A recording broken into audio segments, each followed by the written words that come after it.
Okay, great. Good morning, good afternoon from wherever you are. Welcome to this 7th in the Owando webinar series with the topic of paying the price, the cost of living crisis. My name is Lola Talabioni. I am a policy and government relations consultant, and I would like to welcome you and thank you for your time in joining the discussions this afternoon.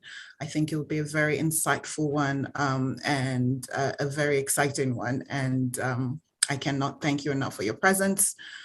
This particular edition of the webinar series has been supported by the Nigerian Economic Summit Group and Ventures Africa. So I wanted to take the time to also thank them for their kind support and to welcome them as partners to the webinar today.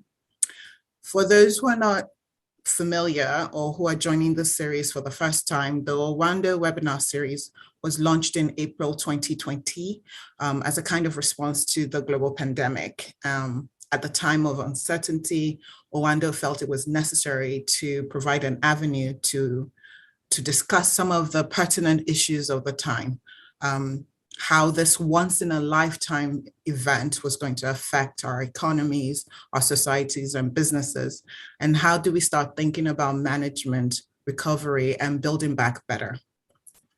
So today, the theme of our discussion is paying the price, the cost of living crisis. And why this topic? Why now? Only a few years ago, Nigeria was seen as one of the world economy's brightest spots, with the IMF projecting a 7% growth per year between 2018 and 2032.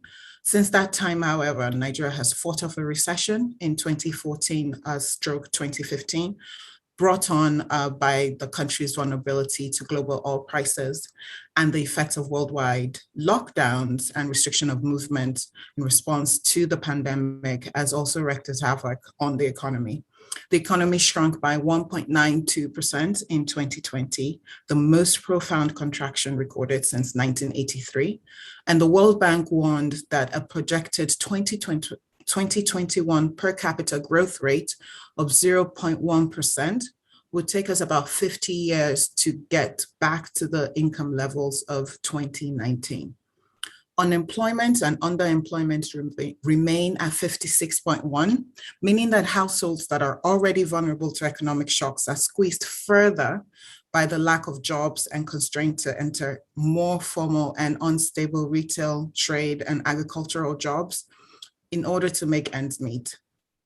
For most households, a high food inflation rate of 20.7% also means a reduction in food consumption and an increased risk of undernutrition. To further compound the domestic economic pressures, disruptions in global supply chains have also constrained the ability of traditional sectors, such as manufacturing, to lift the economy towards recovery. While the government has moved quite quickly to put fiscal and monetary policies in place to curb these effects of the twin economic and health shocks, it has actually struggled to position the economy on a sustained path to recovery. Amidst this background, worsening insecurity, currency instability, import restrictions, rising energy costs, and a skyrocketing debt profile, Nigerians are wondering, where do we go from here? What is the average Nigerian to do? To help us make sense of these issues and think around coping strategies and policies to improve the welfare of the average Nigerian during these times, we've put together a very exciting and very knowledgeable panel of speakers today. Before I introduce the speakers, however, and because this is quite relevant to what our discussions today will be focusing on, I wanted to introduce you and everyone listening to the aggregator platform, or TAP, T-A-P, which is an initiative of employees of Owando. TAP focuses on supporting the realization of SDG 2, which is zero hunger. And they do this by connecting, implementing NGOs and charities with donor funding from individuals like yourself. These funds are used to facilitate feeding programs to help lift communities out of hunger in the immediate term and out of poverty in the medium to long term. You can donate as little as 6,000 Naira, for example, to feed a family for a week. You could pledge donations in lieu of birthday gifts, for example. Or if you're working with a brand or you operate a brand, you can get your brand involved in helping vulnerable communities, vulnerable families in your communities. So you can find out more about this initiative at taptoreachall.org, TAPTOREACHALL.org. So taptoreachall.org. Right, so I am very happy to be joined today by our distinguished panelists, some of whom I have worked with previously in some capacity, and others I've admired from afar. Each panelist will bring in a unique perspective from their spheres of influence and expertise to help us better understand how to navigate this challenging times. So first, we're very honored to have Bibi Olufure, who currently heads the United Nations Industrial Development Organization's Investment and Technology Promotion Office in Nigeria. She's a seasoned international development advisor and energy and industrialization expert. She has advised several governments, including Nigeria, USA, and UK governments across industry, trade and investment, business development, and investor value creation. She leads the sustainable production pillar of the National COVID Response Committee, the implementation arm of the Presidential Task Force on COVID-19, ensuring that the effect of the pandemic on the manufacturing sector is cushioned and production can be sustained to achieve self-sufficiency. I'm also pleased to introduce Afolabi Mokwede, who is currently serving as the Senior Special Assistant to the President on Job Creation. He served as the head of the Empower Job Creation component of the President's National Social Investment Program between 2015 and 2019. He's also the initiator and champion of the Skill Up Initiative, an industry-backed technical skills competency development solution designed to mitigate the dearth of skilled and competent technicians in various industries. Afolabi has extensive experience in initiatives that unlock economic opportunities in Nigeria's real sector, and he's quite passionate about issues of national development with a focus on education for employment, job creation, skills development, economic inclusion, and affordable housing. And I am very pleased to welcome Taiwo Oyedele. He is the Fiscal Policy Partner and Africa Tax Leader at PwC, as well as serving as the chairman of the COVID-19 Intervention Committee, also at PwC. He is a contributor to the annual Doing Business reports, or I should say he was a contributor to the annual Doing Business reports of the World Bank and author of several books on taxation and fiscal policy in Nigeria. Taiwo is the founder and president of Impact Africa Foundation, an organization that mentors and sponsors the education of young Nigerians. It's true, he is truly one of Nigeria's foremost and most respected minds on fiscal policy and taxation. And Taiwo, we're very pleased to have you with us here. Afolabi and Bibi, we're very pleased to have you with us here. Thank you very much. Thank you. Dr. Kale, who was also scheduled to be with us, will unfortunately no longer be able to join us today due to some emergency travel plans, but I'm sure he also sends us his good wishes as well. But given that as it may, I think we should just start right out. Thank you once again to our distinguished panelists for joining us. I'd like to start first by asking a general question. In a recent article that I saw, the Cuckoo Peterside sounded an alarm saying, for many Nigerian families, a life of constant erosion of the value of the Naira and its non-availability has pushed them from living mode to survival mode. So I want to pose the question first to you, our panelists, and I'll start with Bibi. Are we in survival mode? Is that a statement you agree with? And what are some of the experiences that you've seen given the current economic situation that supports that statement? Bibi? Okay, good morning, everyone. And it's a pleasure to be here. Thanks, Lola. It's a pleasure to see you guys here, Afolabi and Taiwo, and a pleasure to meet you as well. I'm happy to be sharing this podium with you to talk about Nigeria's economy as it is right now and where we're at, with respect to poverty. And I'm going to look at this, and thanks for your question, Lola, from the modalities for our national economic factors.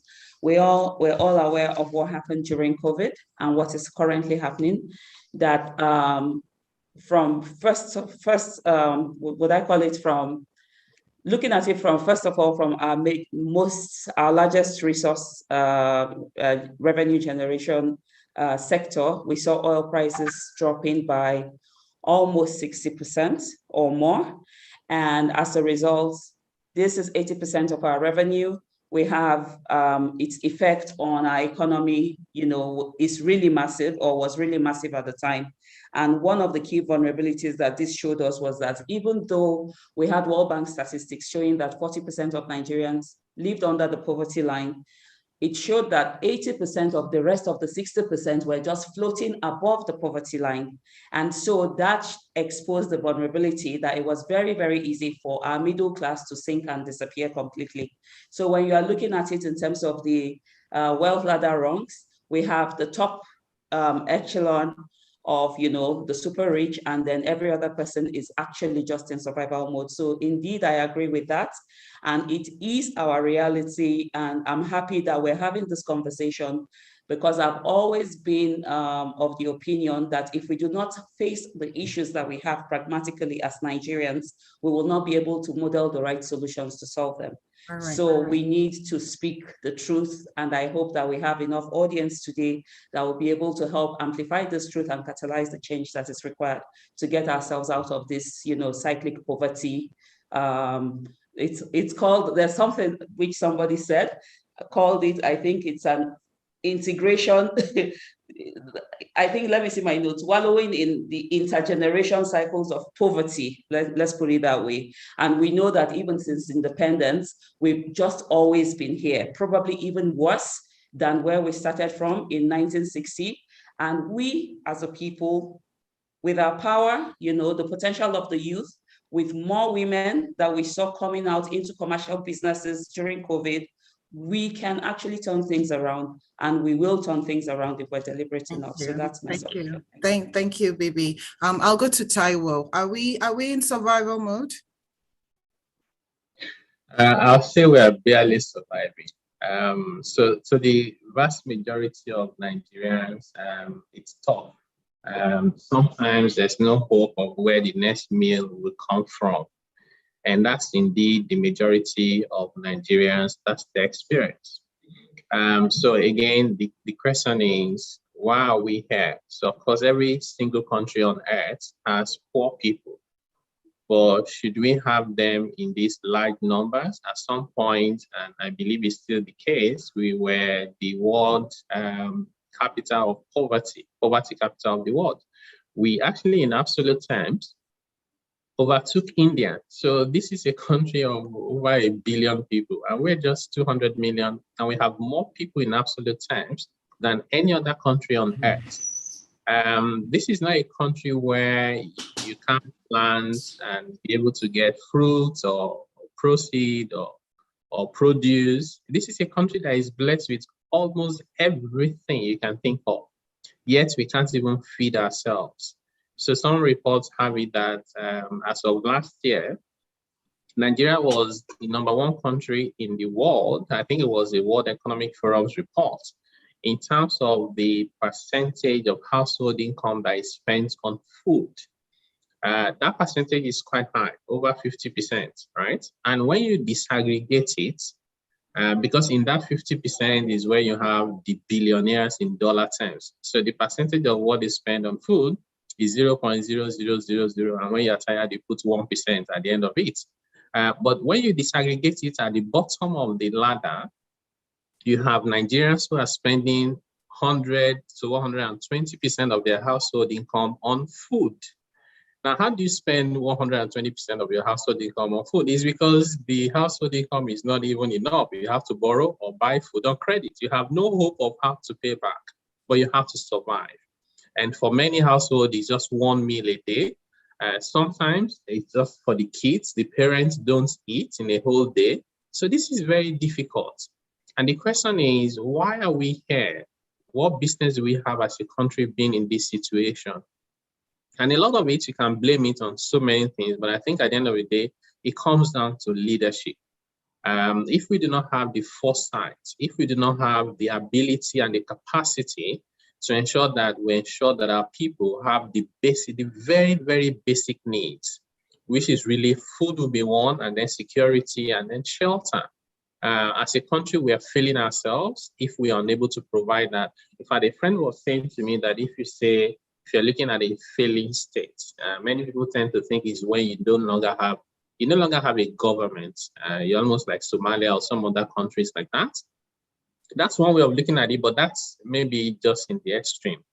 It is when the state no longer able to provide or meet its own social contract. If what the state is to do is provide roads, state is supposed to provide security, state is supposed to provide healthcare, at least the basic one. If the state is failing in doing that and people are having to do it for themselves or relying on friends and family members as their social security, then that state is failing. And that seems to be the case in Nigeria, but we can turn things around. And that will be my remarks on that. Thank you, Taiwo. You touched on so many subjects, issues that I actually want to expound on further. Afolabi, I will go to you next, but before I do so, I just want to remind everyone that's listening that you can ask a question in the question and answer area. And towards the end of this discussion, we will be taking questions for our panelists. So Afolabi, the question is posed to you as well. Are we in survival mode? Thanks, Lola, and thanks, Bibi Taiwo and all the earlier speakers. I think I can not but agree any further with everyone because that is the reality. The truth of the matter is our people have struggled even before COVID, and COVID obviously came and it hit, and it's only increased the struggle. And based on certain things you also mentioned earlier in your opening comments, wherein even those who are in the regular trade, manufacturing now being hit with global tendencies of supply chain disruption. So that only worsens even what used to be like the side hustle or the hustle of a lot of Nigerians. So clearly we are in a survival mode. That's the reality, and it's just for the click. Any one of us could fall from that floating stage that Bimbo described earlier. So that's the reality, and I don't think we should belabor that point yet. Thanks, Afolabi. So I wanted to go to you. Both Bibi and Taiwo have already alluded to this, right? So we have a national poverty line that is, according to the National Living Standards Survey, of 137,430 naira per capita per annum, meaning that is the poverty line. If you earn, less than that, and 40% of Nigerians actually live below this poverty line. Yeah. And that study also highlighted some things, right? But even before that, right, Nigerians at the poverty line, like Taiwo had said earlier, spend almost 3 times as much on food as they do non-essential items. And if we go down to some of the factors that contribute, to a family or a household sliding into poverty, we're looking at low education, we're looking at large household sizes, and we're looking at unemployment. And unemployment is a huge part of this. Given your experience implementing policies that are supposed to fight against unemployment and introducing policies that help social investment, I wanted to ask you, some people say that some solution to poverty is to address unemployment and to increase formalization in the informal sector. given the current context, what would you say to those solutions as being solutions towards poverty, and how do we go about it? Okay, thanks, Lola. And I'm sure Taiwo would give some context to what I want to say as we proceed. The first thing is this. I like to look at the challenges from two broad perspectives. One is structural. The first is the structural, the way we are structurally defined. One is our population growth far outweighs our economic growth. And that's something that would live with us for as long as no one is talking about checking.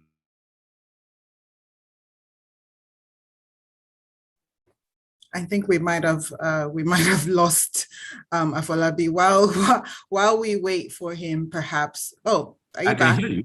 Yeah, I can hear you. Okay. Lost you. Please continue. Okay, so I was saying that can you hear me? Can you all hear me though? Okay, so I was saying that I like to look at it in two ways. One, structural. And the structural bit is the fact that our population growth far outweighs our economic growth, far outweighs our economic growth. And so you find that, and because we are not even looking at that at all, we are constrained by religious and cultural norms, we're not looking at that at all, that may allow this problem remain with us for a bit. So that's one. The second is the fact that when you begin to look at unemployment, the number of, because of our population growth as well, and we're a youthful population, the number of those who are getting out of school far outweighs the number of jobs or opportunities that are available. So that again begins to put a big dent on unemployment numbers. So that's another way to look at it. Then the third point again is how our economy is structured. We still have a heavy 9-to-5 economy in a country that has so much young people that need to work, in a country that is dealing with all the indices that we're dealing with. I would have thought that our economy should be evolving into a 24-hour economy.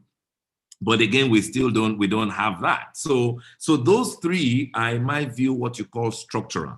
Now, as you begin to then deal with the output of these structural issues, you then have obviously the low education, the low level of our educational system. We have the issue of our skills, almost, a very low skill content of our people. Now, those are the aftermath that you then begin to create what you call surgical attention in trying to deal with those who are already in the cycle. Because when you talk about those who have gone through the schooling system, albeit below optimal, as we may define it, but are already out there in the labor market, therefore lacking the skills that are required in the industry, there is a surgical attention that we must pay in addressing those ones. Whilst in the reforms of our educational system, we hope that we can correct that system in a way that those who are still in the schooling system will become beneficiaries of those corrections, so that when they come out of school, we no longer need to be dealing with remedial issues. So those are really the challenges that we face. And so you find that in dealing with employment or unemployment issues, the first is for the blue-collar jobs, for the white-collar jobs that we all dream about, the quantum of that versus the quantum of our people, they don't match. We have so few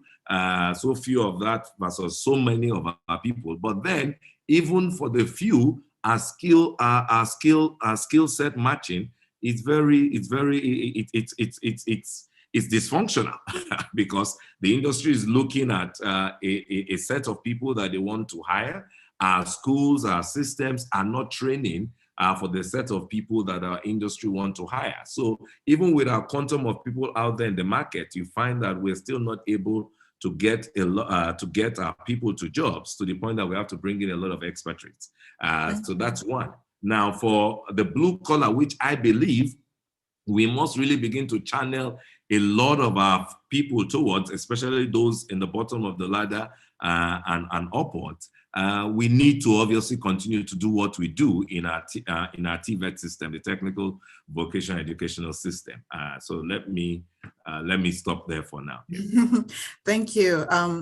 If we have time as we go ahead, I think I would like to still pose the question to you in terms of what are the specific steps that the average Nigerian can take, given the pressure on the household income, to help them. Oh, yes, I can do that, but I guess I should go along. No, I will come back to you and ask that. But everything that you've said leads me to also ask Bibi this question, right? We can't talk about job creation, we can't talk about household income without talking about the role that manufacturing and trade sector can play in recovery, in economic recovery. So given your experience, I would like to ask you to share your views, particularly given the local context, the role that manufacturing and trade can play, and some of the constraints speak to global supply chain, for example,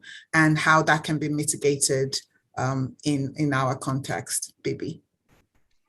Okay, thanks. Thanks for that, Lola. And thanks, Folabi, for your submission. That was really good. I really like what you said about moving away from the 9-to-5 economy. And that just brings me right to manufacturing. Manufacturing is a 24-hour operation. Ideally, that's what it's supposed to be. But because this sits heavily on infrastructure, which is lacking or, really expensive, then we begin to see that this opportunity gets eroded. But indeed, manufacturing is what will deliver a good, I'll call it like a good economic development plan for any country. We can see that, based on a few African examples. And even if you go to like Latin America, for example, countries like Chile, where, they focused on manufacturing to actually build their economy and increase, GDP and the standard of living of the people, where they are now. I mean, this where, if you look at maybe countries like Botswana and Chile, that used to be like really, really poor countries, about 50, 60 years ago, are now, like out of the league completely, and they are doing very, very well. This was based on manufacturing. Now, when it comes to manufacturing relies on very important tenets such as a quality infrastructure, as well as physical infrastructure, power, roads, and pretty much everything else that comes with it. When you're talking manufacturing needs also access to markets, right? And affordability is also key. When you lack infrastructure and you have to create your own infrastructure as a typical manufacturer in Nigeria, based on the current state of play, what you are manufacturing is also almost manufactured to, would I say, you manufacture and it's almost not affordable, right? Because the cost of manufacturing the product in Nigeria compared to the cost of importing that same product from China are miles, they are miles apart. And this, these are the realities that are crippling us.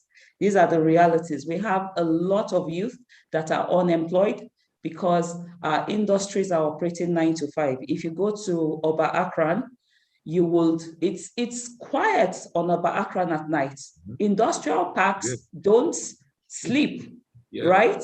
But this is what happens in Nigeria. So if you then go to Apapa and every other place, when we go to sleep, when at 6 p.m., all these places have to shut down, it also means that for 60% of the time and 60% of opportunities that should have been available to our youth and to our women and to even the men as manufacturing jobs that are dependent on skill is lacking.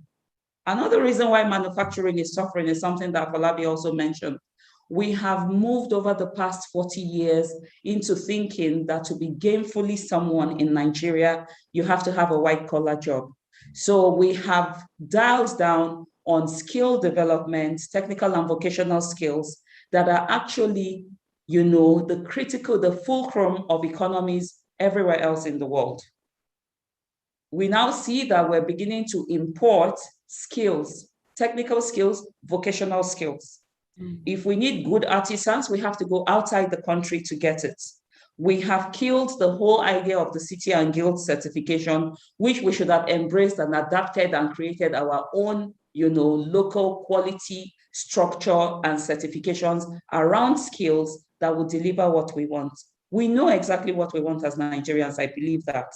But we keep thinking that it has to be imported. We have the resources here, we're not leveraging the resources, and we keep having this whole idea that somebody must fix us. Nigerians need to fix Nigeria. And the minute we start to do that, then we start stepping into the solutions lane on what is required to be done. We have to start, being intentional about our national development plans so that it translates from pure document development, right? We put the policies together, but we fail on the implementation of these policies and in pulling every dynamics that needs to make a policy position work. We're not big on that. We're big on the documents and putting them on shelves and saying we have a policy. So the minute we begin to move away from that, I think we will be moving towards unlocking the potential that we hold, because we don't belong in this poverty statistics that we hear every day. We really don't belong there. And that is the truth. So we need to break the mold and the myth around where we are currently engulfed and just leap out of that into the developments that is much, much required for us. So fantastic. I love your summation, Bibi, and your interventions also, Afolabi. And I wanted to have this conversation around jobs and job creations and the role of manufacturing before I headed to Taiwo, because what I would like for him, in a recent World Bank report, they declared that that Nigeria's fiscal position, with some urgency, is deteriorating, right? And they were prescribing solutions to like revenue crisis and PMS subsidy elimination. And I wanted to ask you, as an expert in this area, is there really a role for fiscal policy to deal with some of the issues that Afolabi and Bibi have mentioned? Given our debt profile, for example, is there a real role that fiscal government, the fiscal policy in Nigeria can play in resolving these issues? Taiwo? Yeah, the answer is yes. So fiscal policy is, I think, is the most important instrument that government has in terms of stimulating the economy, in terms of promoting manufacturing, industrialization, ICT, and creating employment. It's not as short-term as monetary. So monetary, you can introduce a policy today and you feel the impact immediately. In fact, there's even the announcement effect. The fact that you plan to do something from a monetary policy point of view can have an effect immediately before you even implement.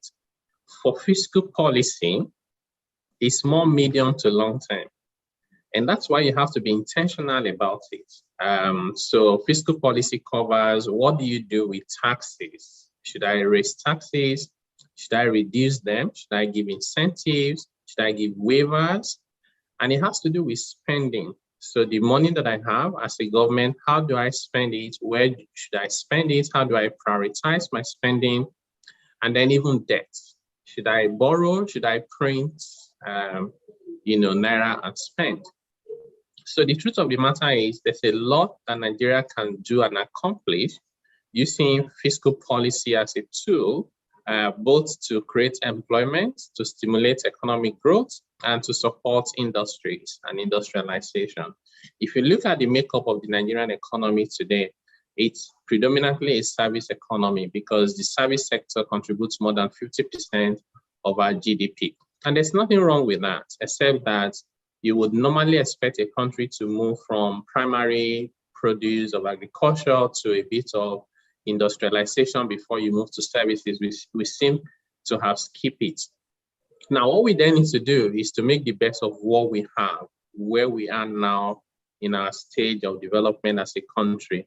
Now, if you think about it, and I do agree with the World Bank and the IMF, even though sometimes I think they have their global templates and they don't really consider the local context, but a lot of what they say is valid. If you think about taxes, if I just briefly address the three aspects of fiscal policy. Today, Nigeria has one of the highest effective corporate income tax rates in the world.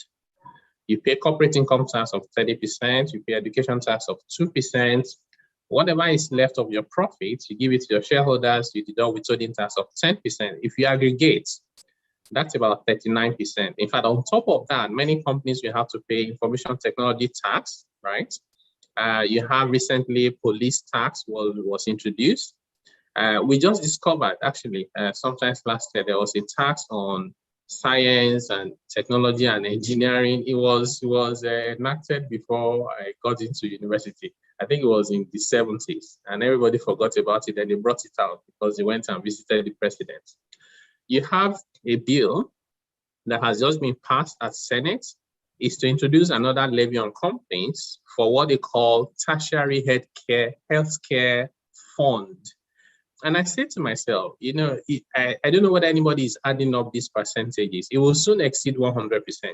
And it will not make any economic sense for anyone to do business anymore. We cannot continue like that and expect to create jobs. There's a mentality in Nigeria of government in particular of wanting to take as much as possible from the few people you find, right? Rather than say, how do I expand the base? Instead of take 30% from 1 billion, can I take 5% from $200 billion? That's massive, right? That is the missing link. So we need to reform our tax system such that the tax rates are competitive, and even more so, the tax burden, the compliance is also progressive.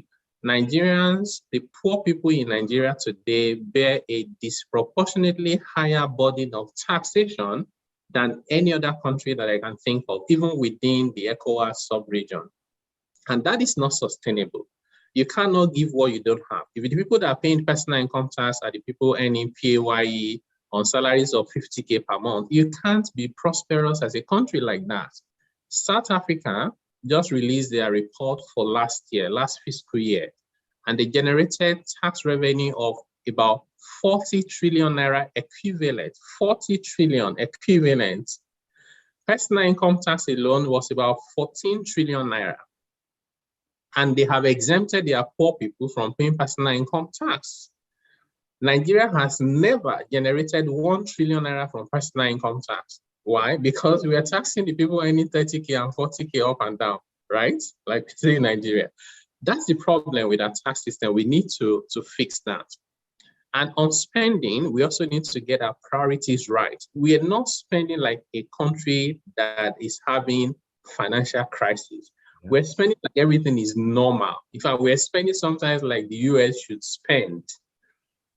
There's no sense of urgency, right? You still have wrong priorities. You have padded projects.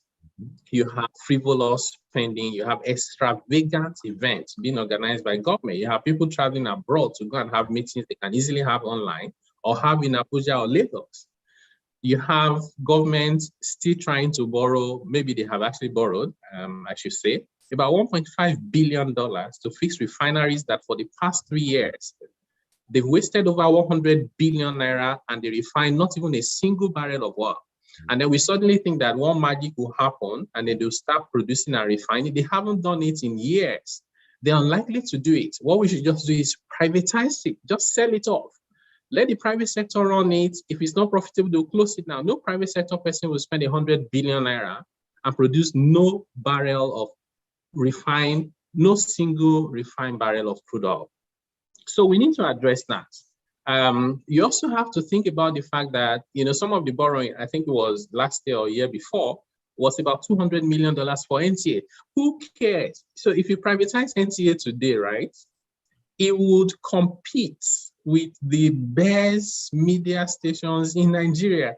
They have like the choice assets everywhere. Go to VI there and you see their office. It's a premium choice, everything asset you can think of is wasting away, right? So Nigeria has to have a rethink. Even NNPC, I say to myself, in 44 years, NNPC declared profit only in 2 years. NLNG is a tiny fraction of NNPC. They have given to Nigeria in taxes, in profit, in dividend, well over $10 billion in a short period of time. Just imagine the level of efficiency of NLNG in NNPC. We will not be talking about government not having revenue. Their countries, PetroChina, right?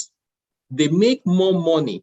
That company alone makes more money in a year than the entire budget of Nigeria. It's government owned. I like to say, see, at the end of the day, there's no problem with government. People will say government have no business doing business. I think differently. There's nothing wrong with government doing business. There is everything wrong with government playing politics with business. Now we're talking about Nigerian Airways, right? I'm not excited because I know we're going to do the same thing we have been doing to all the government entities. What happens to NITEL? NITEL got their license for free. They can't even compete even after getting it for free. How is Nigerian Airways going to be different from all of these experiences? Emirates is owned by a government, but even the CEO is a British person, right? It's not even an Emirati. And they don't care because they get the value. Now, every Emirati is proud of Emirates Airline. In Nigeria, we're going to be debating whether the person that is the CEO is from the South, whether they are outside Yoruba or Igbo. At the end of the day, you'll be allocating money again every year to a wasteful endeavor. I think these are really the big issues. Debt in itself is not a problem, provided the debt is giving you more value than the cost of the debt. I don't seem to see that in Nigeria. It seems like a lot of the borrowing are not self-financing and only just pushing us even closer to what we call a debt trap. Maybe my last comment on this will be around the petrol subsidy, because I think the World Bank and also in your remarks actually mentioned that. I do think Nigeria is a country of contradictions. So our number one export is petroleum. Our number one import is also petroleum. Who does that, right? And as of today, the biggest pressure on FX, our tiny foreign reserve, is the importation of refined products. And this is not because subsidy in itself is a bad thing. It's because the way it's been designed is terrible. Whenever the price of crude oil goes up, the impact on our treasury is negative because the margin, when you smuggle refined petroleum, right, petrol from Nigeria to a neighboring country, the margin and the incentive is higher. So during the height of the pandemic, when the price of petrol per liter was almost the same thing. In fact, there was a time government reduced it by 10 naira, right? When it was at market price, our consumption was around 30 million liters per day. Now it's close to 90 million liters. Which human beings suddenly increase our consumption by 3-fold? It's corruption. And this country, if we don't address that problem now, the bill for subsidy for this year, it has not ended. It's already over 1 trillion naira. It is not sustainable. Nigeria and government has to find a way to address this subsidy removal in a way that does not translate into higher inflation. I actually think that if you do it well, that inflation would actually come down. Why? Because one, the pressure on forex would come down, which means naira would appreciate. And number two, what's going to happen is you have more investment in that sector. I do think that the entire 2 million barrels of crude oil per day that we produce or thereabout should not even be exported at all. We should refine every single one of them in Nigeria. I looked at the top 10 economies in Africa, and 8 of them, their number one import is refined product, and they're not importing from us. Why are we not the ones supplying refined product to those other countries? You even get an extra margin over exportation of crude oil. I think these are some of the things we need to do from a fiscal policy point of view. It has to be investment friendly, it has to be growth friendly, and it has to be competitive. And that way, we can create employment and more jobs. Excellent, excellent. I think that's a good way to end that. So for us, also for this webinar, I think it's important to always bring everything back to the average Nigerian, right? Yeah. Like, it's important not to just go deeply into the theory, but to say, what does this mean for the average person who's maybe listening or not listening? And in doing that, I want to go back to Afolabi, right? We touched on it earlier. that the pandemic has actually changed the job market globally. And the reaction of vulnerable households in Nigeria is to like maybe withdraw their students from school and push them into the labor market as a means of supporting household income, or that workers have shifted, like I mentioned earlier, into more informal markets. And skilled workers, on the other hand, have also found increased demand for their skills outside of Nigeria. So given this, and I think you also touched on this a little bit earlier, given this reaction, to a changing world of work, what advice would you give the average Nigerian to mitigate, to be able to survive during these times? Thank you, Lola. And I must say kudos to Taiwo. I wasn't expecting any less in his submission. And the reality is that what Taiwo has mentioned to us is that it's not going to be an overnight fix. And unfortunately, that's not so much of a good news for the average Nigerian that is waiting for that message of hope. So that's the bitter truth reality. However, the point to notice this, just from the rollout of what are possible fiscal issues or structural issues that the government and policymakers must address, you'll find it's got to be a double-pronged approach. The second approach is that you've got to find how to put money in the pocket of Nigerians, as US does, because as you're working on those structural issues, you must also work to drive consumption. So that they can at least have money to buy stuff. Now, the biggest devil in that approach, as we started out in the social investment program, the biggest devil in that approach is also data. So data becomes very critical to know who you are giving, what you're giving, and ensuring that there's also a spread. So collaboration becomes very critical, as I saw, even though it was not devoid of the Nigerian problem, when the COVID arose and COVID, which is a coalition of private sector and all that. Of course, a lot of private sector got frustrated. But again, collaboration is so critical between the local government, state, federal, and the private sector in driving what is this message of hope for the average Nigerian. The other bit of it is my personal message to average Nigerians again is that this is a time when you need to see opportunities in any difficulty that you find in your local environment and see how you can plug in a side hustle that can complement whatever your take home is. A lot of Nigerians now, that take home no longer takes them home in terms of their take home pay. So plugging a side hustle as you look into your value chain, as you look into your local environment and looking into opportunities and plugging, you find a lot of young Nigerians now, their cars are no longer luxury. They have become revenue drivers for them as Uber. When they're going to work, they Uber. When they have to work, they Uber till late and go home. Weekend, they Uber with their car. Just look at anything that frustrates you is likely frustrating 10, 100 other people, and see how you can create an opportunity out of it. Yes, TVET, as we spoke earlier, is a very critical fix. It's a critical job fix for us. But what I would also say is the right TVET is not cheap.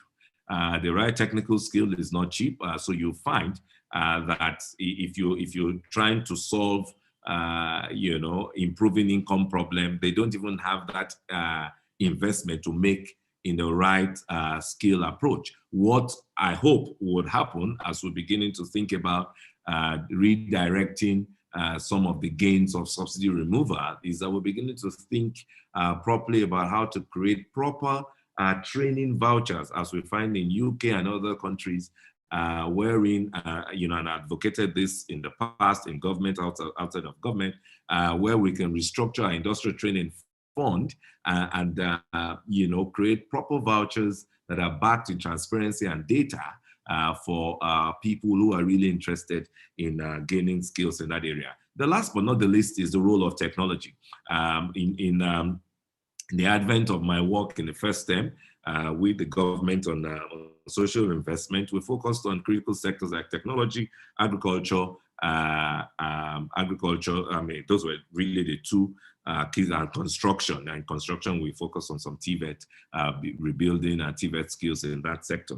And you find that the world now, COVID, has become a greatest accelerant for technology. And as you rightly said, Lola, earlier, that now what you're finding is there's now a brain drain for those who have the skills, the requisite skills.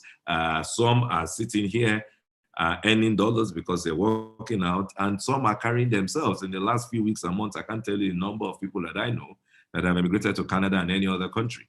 So that is happening because you have the appropriate skills to match global competitiveness. But then not everyone is going to emigrate anyways. So I think looking at gaining appropriate skills in technology to be able to fix even other sectors like agriculture, would help, would also help. I think let me stop there for now. Thank you. Excellent, thank you. And Bibi, just give me a moment. I want to go back to Taiwo. Again, in this vein of solutions and impact on the average Nigerian, I wanted to ask you about the opportunity for taxes, really, to collect taxes. And given some of the numbers that I reeled out earlier, and even Bibi alluded to earlier, that a lot of Nigerians are actually, if not on the poverty line or just below, they're just ahead as well. So they're all around the poverty line. Most Nigerians are not doing much better than the poverty line. And I wanted to ask you about the scope for introducing taxes, given that context. If we think about in other markets, they talk around like taxes on sin goods, for example, sugar or alcohol. And we know in the Nigerian context that if you're talking about like alcohol, for example, this is something that still gets to the bottom of the pyramid, or communication taxes. What do you think is the scope for actually introducing taxes on that level? And what would be the impact on the average Nigerian? Is that something that government really can look into? Or do you think, given the likely pushback from the populace, that is not an avenue they should look at this time?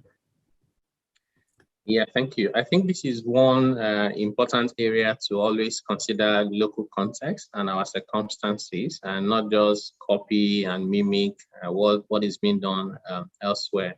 So when you talk about thin product, right? So take sugar, take tobacco, take alcohol. So the argument in many countries is that when you consume these products and you have health issues, then the bill is on the state. That's because the state provides free health care. Of course, that is funded by people by way of taxes and social contributions, right? We don't have it in Nigeria.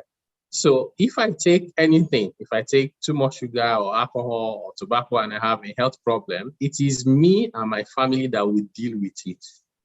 So when you tax it and you say it's same product and you put sin tax on it, you're making me pay double tax, because first I pay the tax to you and you still don't take care of me when I have my health problems.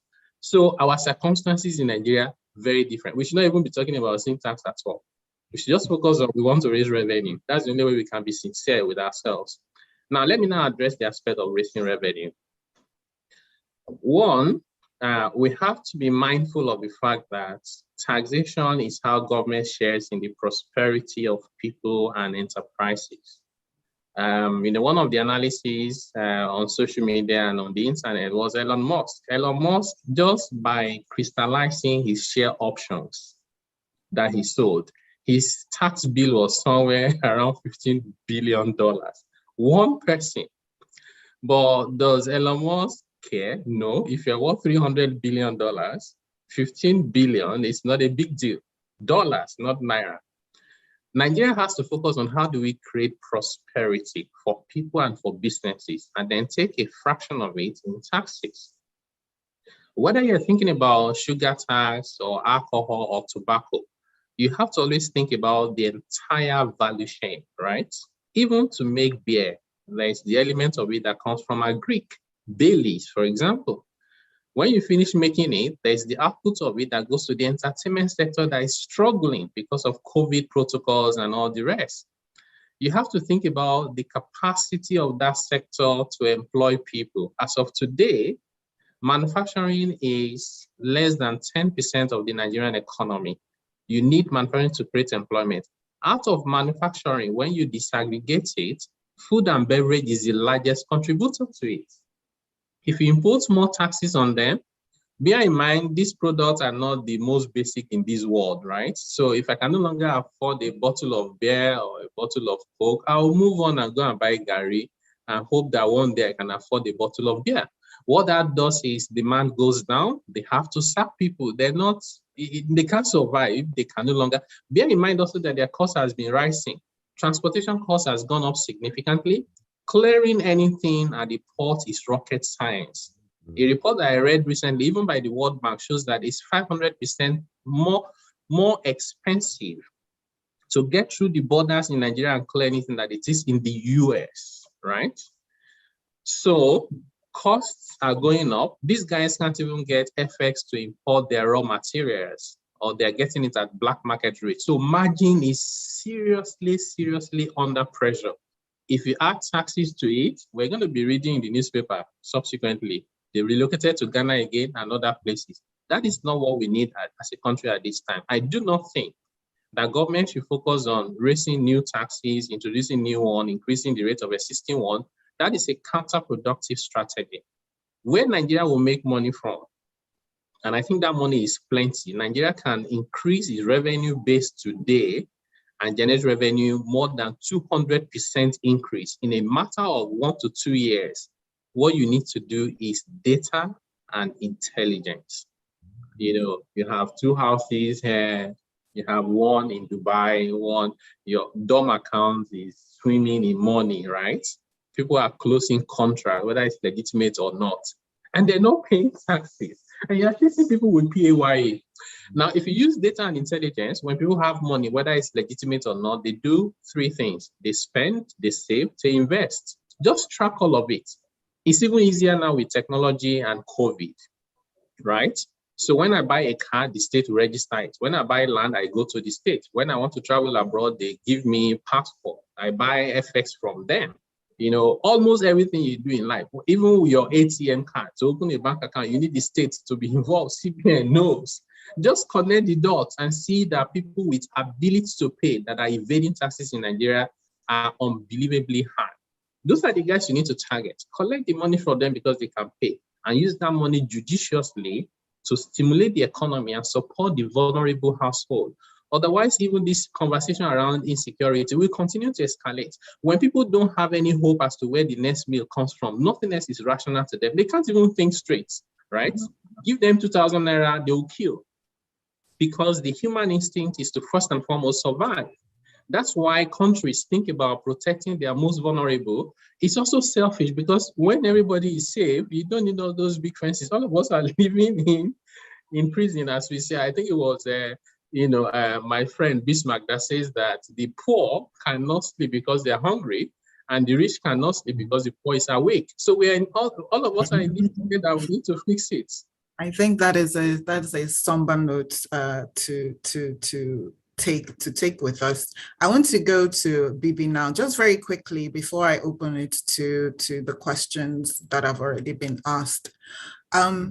Again, bringing it back to strategies for the average Nigerian. We know the contribution of imported food. We know the challenges of domestic production. What changes, what behavioral changes can the average Nigerian make given the realities that we are facing in manufacturing and trade? Should they be switching? Should they be looking for more domestically manufactured products? You had spoken to that earlier. Or, what is the strategy? What do they do? So for me, from my perspective, I would always say that when I look at the youth in Nigeria and I look at the workforce specifically, I posed the question on LinkedIn and said that, are you as rich as you're supposed to be based on your income? Or are you actually below the poverty line as well based on your consumption, right? So when you look at it in terms of earnings, which is like head count, you're looking at it in terms of earnings. That in itself is not, the right definition of poverty. I don't remember whether it was Afolabi or Taiwo that said, when you define poverty, you have to look at it from also what are your entitlements as a tax-paying citizen that you cannot get and cannot afford, such as good healthcare, security, good infrastructure and everything. And when you put, these two definitions side by side, it puts even more people below the poverty line. And how do you then, and then we ourselves, based on our spending habits and our choices on a daily basis, we plunge ourselves even further, into that poverty line, where you find somebody that's earning 500,000, for example, or you're spending, and sometimes probably not deliberately, but because of the cost of spending and unstructured credits in the economy, you find out that you are actually, to make ends meet for you and your family, it's costing you 700,000 naira. That means you're like, you're earning less than what's going to sustain you as a family. And you're actually just not, you're very poor. You're probably even poorer than somebody that's earning 60,000 naira. And, to make ends meet is 40,000 naira for him, based on the options and choices available to him. Now, when you look at that 200,000 naira difference, we have this, it exists in almost every home, every household. But also, we have something that we don't address often, and it is the role of the bank, the microfinance banks, and all this, because it happens also for businesses, where to keep your business afloat, you are not even, your book isn't like, your records are not, together. And the banks are there, the commercial banks are there, and the merchant banks and what have you, but they are just glorified, on, ineffective piggy banks for people. You put your money there, but you're not getting anything out of saving that money there. You're better off, allowing your money to work for you in investing it into, small micro deals and getting your returns immediately, rather than putting money in the bank. If to make ends meet, for example, it may make sense for the average Nigerian to buy a car and pay over 3 years. But that is not available. Yet they need a car. They need to buy this car immediately, cash down, and yet your salary goes into a bank and you withdraw every day. All the banks are doing is taking their own, their charges from you. Like, you are not better off keeping your salary under your pillow, right? Then we have insecurity. Then we have all these things, and it is like a whole plethora of issues that are resolvable but unaddressed, that needs to be addressed. So from the personal perspective for people, look at what your income is and ensure that you're living within your affordability limits. And if that isn't so, what the vulnerabilities COVID has exposed, as well as the dividends of COVID, like Afolabi mentioned, is the fact that we have seen that, virtual collaborations are good. You can sit here in Nigeria and earn extra income by rendering a service based on your skills over the internet, globally. So it's now like from Nigeria to the world, you have to embrace innovation and technology and see what it can add to you. If you're, first of all, that man that wants to go out like, a veteran and come back with a single income home, you can double it by empowering your spouse and even your children that are able to work. You can convert your car to Uber services, you can cook at home and Uber your food around and all that. But you need to realize that for you to make ends meet, you have to deliberately generate income.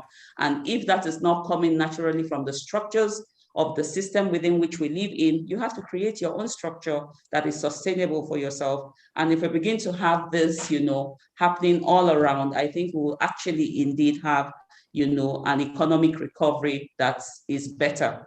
We have seen over 37% of more women participating in e-commerce after the COVID, and that is feeding into, you know, the economic recovery and the good numbers that are being forecast. But we need to see more youth as well. We need to see more people leveraging. I mean, don't be stuck to one income. We need also governments to be responsible. We need governance is one of the most expensive things that we spend money on in Nigeria. But that particular governance is not ranked, you know, the performance of governance is not ranked in any way. So when you begin to look at agencies of government and departments and ministries, there's a lot of budgets that goes in there. And we can have a road that is built over a 10-year period and still not complete. But there is no, I mean, there are no milestones set for completion. I mean, if I were the Accountant General of the country, I would I would want to see the, you know, the performance of each ministry based on the budget that is released to them. So if it is the Ministry of Works and we have less than maybe 500 kilometers of tarred road, I want to see more, and I want to be able to give you metrics to measure that performance, to ensure that whatever money we are spending is delivering value to the economy, is delivering the infrastructure that the economy needs to ride on. Another thing is we have to be deliberate about spending. Bibi, I apologize. I have to stop you there, even though there's so many incredible insights that you're providing. It is now 1:06, and I want to leave some time to answer the questions that have been put forth. But before I go there, I wanted to say, as you were speaking, Bibi, I wanted to remind everyone that Tayo would say that you should pay your taxes, even if you're skilled and you're getting paid from abroad. Okay, so we have two main questions actually. The first one is for Afolabi. And I can imagine the perspective that this person, Ademola Ogunbanjo, is coming from. He says he's a fixed, or she's a fixed income earner with zero bandwidth for any side hustle because the job takes all their time. And he also mentioned, like, do I start to grow my own food?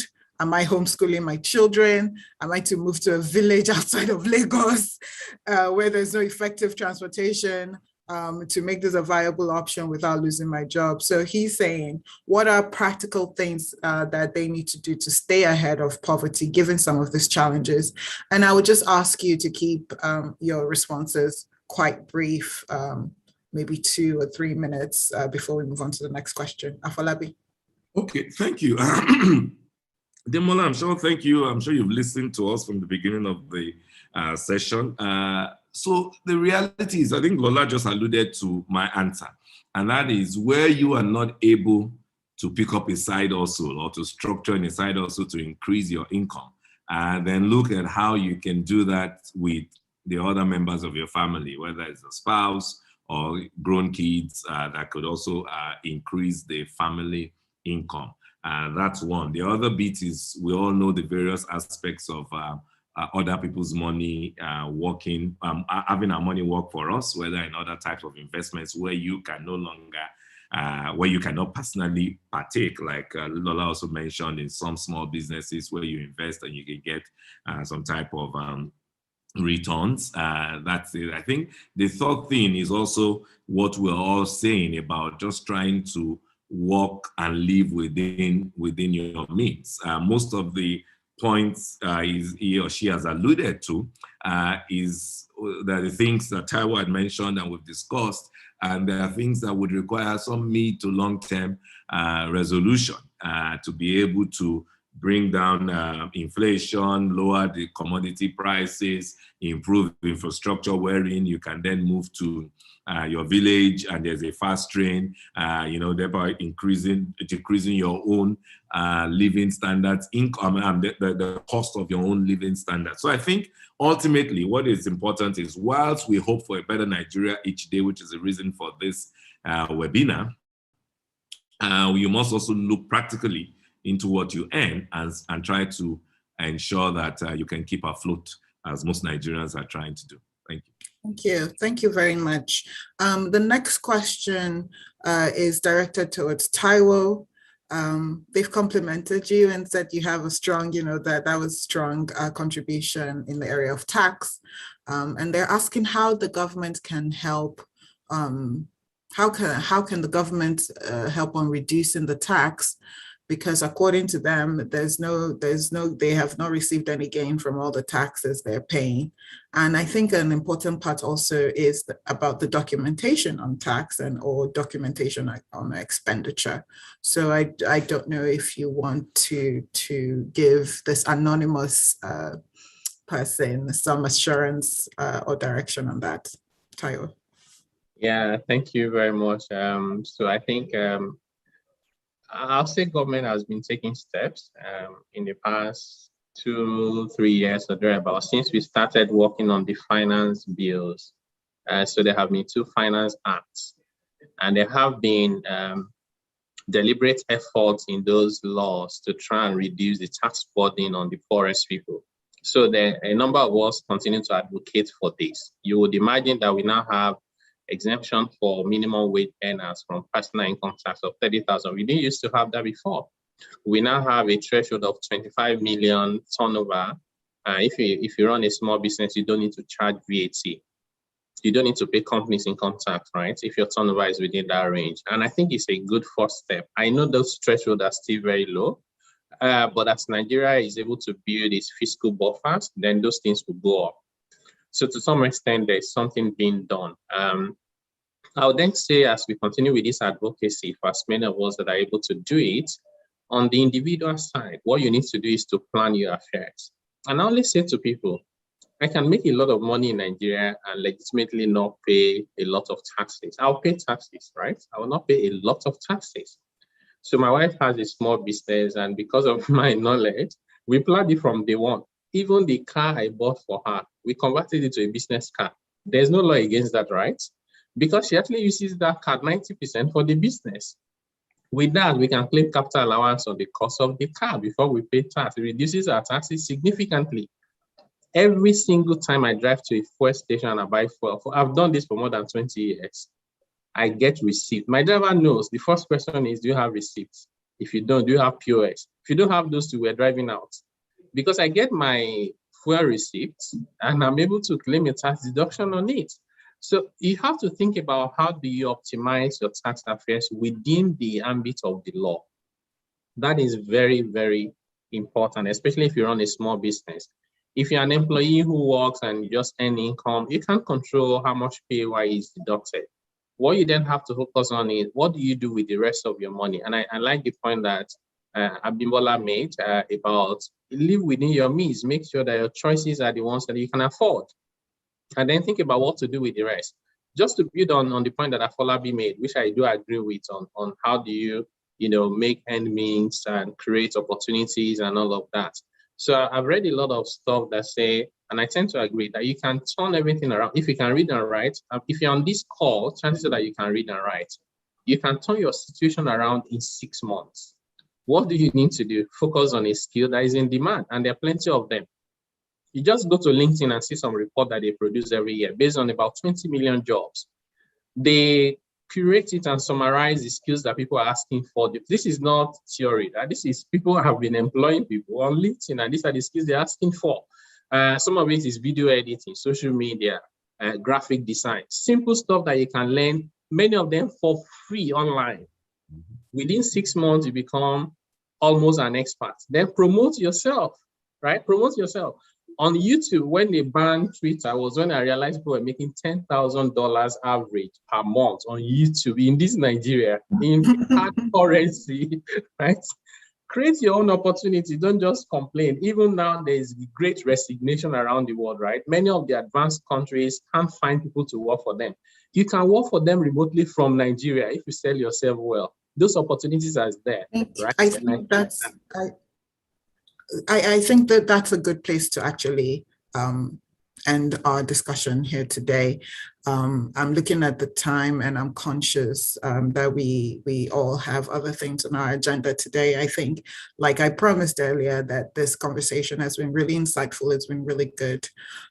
We do have some questions that are still coming in, but I'm afraid that we really don't have the time to go through them right now. To summarize what I think I've heard from all the panelists, from Afolabi, he has said, we should think long term, and that things won't change overnight. Position yourself to better take advantage of opportunities, both globally and locally. He mentioned like having a side hustle, if there's anything else that you can do to increase your income, to start thinking about that, to find revenue drivers around you, around your life. He had mentioned that if there's some areas that you're frustrated with, there's a good chance that other people are equally frustrated with that. So in that might be an opportunity for yourself. Bibi has also spoken about giving support to the manufacturing sector, and that without the support, it's really challenging and complex for that sector to contribute to economic recovery, providing infrastructure, roads, energy, and job skilling. She has mentioned that. And like Taiwo had said also, she also mentioned making smart choices with your income and cutting your cloth according to your size, and being really, really smart about what you can afford and what you really cannot afford. This is the time to develop that particular skill as well. And Taiwo really has given us a lot to think about, but I think the overarching theme is about efficiency in government. Many of the policies are there, but they're not necessarily efficient in implementation. And he also agrees with some of the submissions that Afolabi and Bibi have made in terms of finding new avenues, upskilling yourself as well, and making smart investment choices for yourself, making smart tax choices for yourself without circumventing the law. So I want to, it's 1:16 now, I want to end by posing just one simple question, and it's a challenge, but I will pose it to you to answer in just one sentence, right? If there was one key nugget of advice that you want to give people from your experience and your point of expertise, what would that one sentence be in terms of advice to anybody that's listening or to the average Nigerian? I will start with you, Bibi.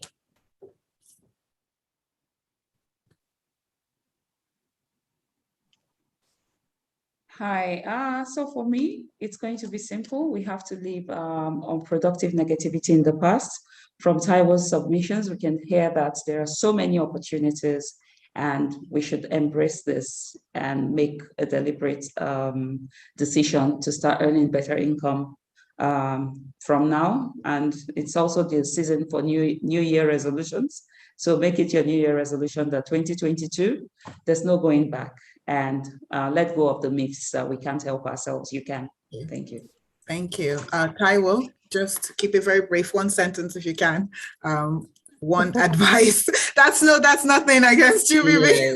I know. I'll say my nugget to be solution mindset, right? So it's very easy to get carried away with all the challenges around, and you only see those problems. And that's what's amplified everywhere, social media, traditional media. We have to take a step back.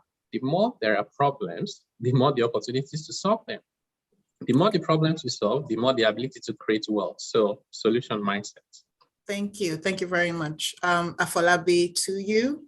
Okay. One sentence, one idea, short idea, advice. Yeah. So it will be this, keep improving yourself so that you can stay competitive, not just locally or globally competitive. And that enables you to see opportunities within challenges and you can go for it and keep winning. Thank you. So there you have it. Thank you so very much to everyone. Thank you to our panelists. I think you guys have been phenomenal. I can see from some of the comments that the audience also has appreciated your insights. And thank you to the Owando team for putting this together. And I will see you next time. Thank you. Compliments on the season, everyone.